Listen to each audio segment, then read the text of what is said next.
Okay, now it's time for the third poem of your first light book. It's titled A Tiger in the Zoo and it's by Leslie Norris. When you're talking about Leslie Norris, he can be categorized as a nature poet.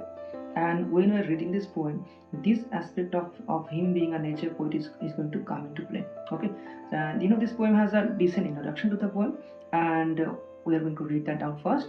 Then we are going to read out the rest of the poem, and after that, I'm going to explain all the things that are relevant here in terms of the theme of the poem, the deeper or the layered meaning that the poem carries, as well as your figure of speech and rhyme scheme, as we always do on this channel. Again, if you are new to this channel, do grab the subscribe button because we're going to cover all the things in terms of your syllabus, all the poems, stories, as well as the grammatical section and the writing portion as well. So without any delay, let's begin now. This poem contrasts a tiger in the zoo with a tiger in its natural habitat. Now we are coming straight to the point here. The poet actually concentrates on the tiger's life, the difference between the tiger's life inside the zoo and in the forest. What is the tiger's natural habitat? It's the forest, right? So we are concentrating on the difference between these two types of life of the tiger. The poem moves from the zoo to the jungle and back again to the zoo. And in this manner, the poem actually is very interestingly structured. One stanza of the poem concentrates on the life of the tiger, suppose in the zoo. In the next stanza, is going to concentrate on the tiger's life in the forest. Now let's read out the actual poem. He stalks in his vivid stripes, the few steps of his cage, on pads of velvet quiet, in his quiet rage. We're coming straight to the point again. It's a very, very direct start to the poem. So the poet says he stalks. Who is this here? Here he refers to the tiger. Okay. Now the tiger is inside the zoo, inside a cage in the zoo, and obviously he has been described as in his vivid stripes. We know the tiger is a striped animal, right? Tiger has yellow and black stripes, right? So he stalks only a few steps in his cage.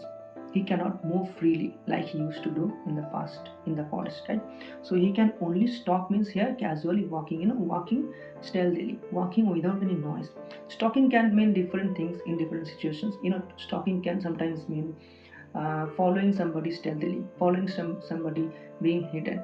Okay, I think you may have heard this term online stalking, social network profile stalking. But here in this case, stalking means walking casually, walking without any noise on pads of velvet quiet. And why can he move without any noise? Because of this aspect, on pads of velvet quiet.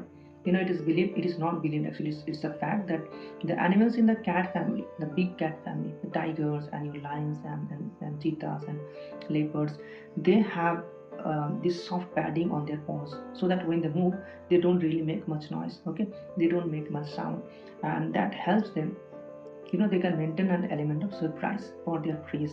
So this is it. On pads of velvet quiet means he moves stealthily, he can walk without any noise in his quiet rage. Now this line is very interesting. This line also carries a very, very interesting figure of speech. We are going to come to this at the end of the video, so do stick. In his quiet rage. Quiet means calm, that. Rage means anger, frustration, right? So he is angry from inside, but he cannot express that anger anymore inside the zoo, right? So this is why it's mentioned as in his quiet rage. He is raging from inside, he's very angry from inside. He cannot express it, he cannot display his anger like he may be used to do, or he can do in the forest. Move on to the second stanza. He should be lurking in shadow, sliding through the long grass, near the water hole where plump deer pass. Now this is what he should be doing, or should have been doing rather. So what he should be doing? Lurking in the shadow. Lurking means you're waiting for your prey. When the prey comes, you're going to attack that. He should be waiting there in the shadow of the long grasses. He should be sliding there. He should be going through those long grasses without any noise, casually just sliding through, near the water hole. And where should he be waiting? Near some water body. Okay, obviously every animal has to drink water. They have to come to the water body at some point during the day at least. big animals of prey like the tiger and your and leopards. These animals of prey actually they do lurk near those water bodies, inside those grasses and those ambushes, so that when the smaller animals do come, they can attack their prey, they can ambush their prey, right? So here, which animal has been mentioned? The plump deer. You know the word meaning of plump is healthy, chubby. The healthy deer are going to come near this water body, and then he should be attacking that deer. He should be hunting that deer down. But this is not he's doing anymore, right? He is inside the cage right now, and that is very miserable if you think about it. Third stanza. He should be snarling around houses at the jungle's edge, baring his white fangs, his claws, terrorizing the village. Now, this is what he should be doing too. He should be snarling around the houses. Snarling means what? Snarling means, growling. I think growling is a word you're familiar with. Growling is also a form of, showing, the presence of the tiger. It's not as loud as the roaring, but again, it expresses the presence of the tiger emphatically when the tiger growls, bearing his white fangs. Fangs means what? Fangs mean teeth. Fangs mean teeth. His claws, not only teeth, obviously, his tiger's claws are also very deadly. This is what he should be displaying. This is what he should be showing off, and threatening the villagers in those villages, terrorizing the village. Right? He should be terrorizing the entire village. The villagers should be terrorized of the tiger. We are talking about West Bengal, especially students of West Bengal will relate to this. We know the place Sundarban. In Sundarban, people do live in terror of the tiger, right? They actually worship the tiger as a form of deity, as a natural force. So this is what we're talking about here. The villages near the jungle, the villages at the edge of the jungle, they should actually be fearing the tiger, but they are not fearing this particular tiger anymore, at least because now he is inside the zoo. Let's move on to the next stanza. But he is locked in a concrete cell, his strength behind bars, stalking the length of his cage, ignoring visitors. But now this is the pitiable condition of this current tiger of ours. He is not there freely roaming anymore. He is inside the cage. He is locked in a concrete cell. This cage is made up of such material that is going to be difficult to break out from, right? So he's string behind bars. He cannot even display all his might, all his strength. We know the tiger is a very ferocious animal, but inside this concrete cell, he's all his might, all his powers are useless right now. So that's why his strength are put behind bars. Stalking the length of his cage, obviously again stalking is walking, nothing else he can do. He can only just do this. He can just walk the length of his cage, nothing else, nothing more. Ignoring visitors, and he doesn't even care about the visitors. He's missing his older lives. In ICSE they also have a poem. It's called Dolphin, the Dolphin. Okay, so actually it's concentrating on the life of the dolphin there.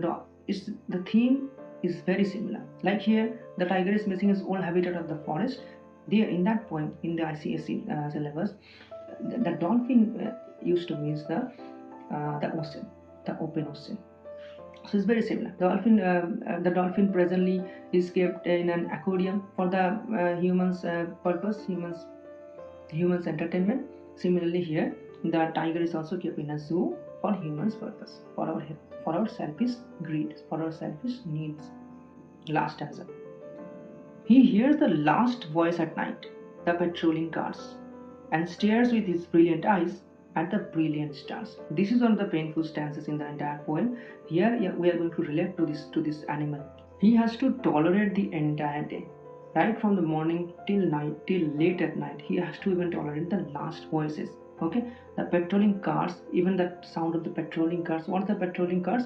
The cars that move around places to see if everything is all right, and stares with his brilliant eyes. And the tiger is a beautiful, beautiful creature of nature, right? Even his eyes are very beautiful. So he looks with his brilliant eyes, with his beautiful eyes. He looks up at the sky, at the brilliant stars, and those stars must remind him of his previous time, of his previous times, of the past, of the jungle, of the open forest that he used to enjoy. Obviously, he must have enjoyed those times much, much more than this life inside the zoo, inside the cage in the zoo. The theme of the poem here is human cruelty to nature, human cruelty to other species of animals. Okay, so human beings, for their own selfish greed, own selfish, purpose, they keep an animal away from their natural habitat. The tiger should be, as the poet says, he should be there in the open forest in his natural habitat, but no, because of human beings' greed, because of human beings' need for entertainment, just for entertainment purpose, that tiger is taken away from his natural habitat and is kept inside the cage in a zoo.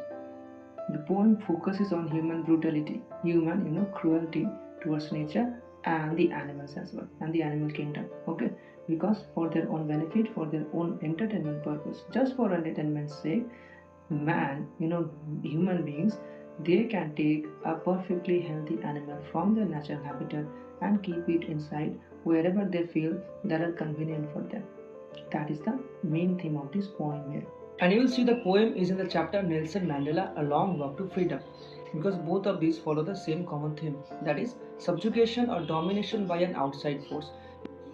In the case of the South Africans, they were being dominated, they were being subjugated by the outside force, that was the British, right?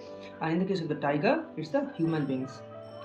And staying away from your natural habitat is never a good idea. Just imagine, switch our roles. Just imagine we are having to stay in the forest permanently, right? For 1 or 2 days, camping and all those activities, they are fine. But if you have to go there and live there permanently, just imagine how inconvenient that will be. Just imagine how miserable your life is going to turn out. So this is the main theme of this poem here. Now let's look at the rhyme scheme. If you look at the first stanza, which rhyme scheme does this stanza follow? See, stripes, cage, quiet, rage. Stripes, A, cage, B, quiet, C, rage, B. So which rhyme scheme? A, B, C, B. Okay. If you see the rest of the stanzas as well, they follow the same pattern. Just for convenience again, let me just point out the stanza 2. Shadow, grass, hole, pass. Again, if you think shadow is A, grass B, hole C, pass again B. A, B, C, B. This is the rhyme scheme throughout the poem if you look at it. Now let's move on to figures of speech. Now if you go stanza by stanza, in the first stanza, the prominent figure of speech is personification, obviously, because tiger has been mentioned as he. The human activities like stalking and the human quality of rage, these things have been attributed to the tiger. So this is the example of a personification. Metaphor is used. Metaphor, how is metaphor used here? Like the tiger's paw, they have been compared to the velvet, to the soft velvet covering, right? So that's your number 2. Enjambment is there. What is first of all enjambment? Again, if you just go back in our channel and look at the previous videos, you will understand what enjambment is. Just for now, this is the enjambment here. He stalks in his vivid stripes the few steps of his cage. See, the line does not end there. The thought of the poet does not end there in that line. It moves on to the next one. These are it oxymoron. If you remember, I said in the first stanza itself, we have a very, very interesting figure of speech, a unique figure of speech too. This is called oxymoron. What is oxymoron? Apparently two different, contrasting words, they form together a different meaning. Here if you see quiet, rage. Quiet, what is quiet? Quiet means calm, collective, right? Rage means what? Anger. So both these things are apparently opposite words, apparently contrasting words, but both these words are coming together to give us this sense, to give us the predicament of the tiger here, that the miserable condition that he is reduced to. Okay, so this is called oxymoron. If you go to the second stanza, enjambment is there, alliteration is here. If you see this, plump deer pass, plump deer pass. P sound is repeated here in close together words. Imagery will be one more. Like if you see this example, lurking in shadow, the tiger. When you're reading this line, again, you'll picturize this image in your head. Yeah, for the rest of the poem, the basics, alliteration, enchantment, these are all there. If you just go through it again, just learn the concepts. We have taught this in the previous videos as well, what enchantment is, what alliteration are. These are the prominent figures of speech. For the rest of the poem, nothing else is there to be pointed out. I hope you learned something from this poem. That's it. If you do like the content of this video, thumbs up. That will help me out. It will also help your fellow class 10 students as well, because this is going to reach more of them once you do give me that thumbs up. So thanks for watching. See you in the next video.